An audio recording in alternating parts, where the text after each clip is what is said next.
திட்டக்குழு அறிக்கைதான் எங்கள் ஆட்சியின் மார்க் ஷீட். முதலமைச்சர் மு க ஸ்டாலின் கருத்து. ஆகஸ்ட் 9 அதிமுக மாவட்ட செயலாளர்கள் கூட்டம். அதிமுக தலைமை கழகம் அறிவிப்பு.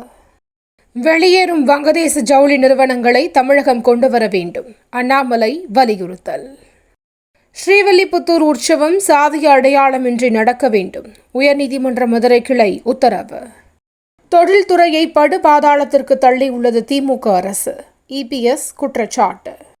வீடு கட்டுவதற்கான வரைபட அனுமதி கட்டணத்தை 2 மடங்காக உயர்த்தும் முடிவை அரசு கைவிட வேண்டும். சீமான் வலியுறுத்தல். தூத்துக்குடியில் வெள்ள பாதிப்பு ஏற்பட்டு 7 மாதங்களாகியும் இழப்பீடு வழங்கவில்லை. திமுக எம்பி கனிமொழி விமர்சனம். கூகுளில் ஆபாச விளம்பரங்களுக்கு தடை விதிக்க கோரிய வழக்கு. மத்திய அரசு மற்றும் கூகுள் நிறுவனம் பதிலளிக்க சென்னை உயர்நீதிமன்றம் உத்தரவு. 40 ஆண்டுகளில் 875 இந்திய மீனவர்கள் கொல்லப்பட்டுள்ளனர்.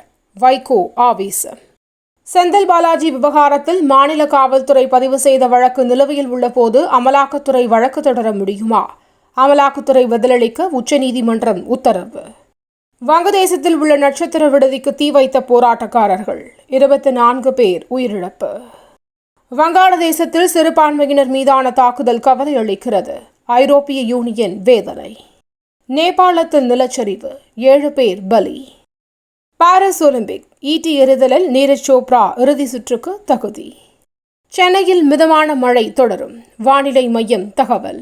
தினம் தினம் நடக்கும் முக்கிய நிகழ்வுகளை சுருக்கமாகவும் தெளிவாகவும் தலைப்புச் செய்திகள் வழியே அறிந்து கொள்ள QLN நியூஸ் சேனலை சப்ஸ்கிரைப் செய்யவும்.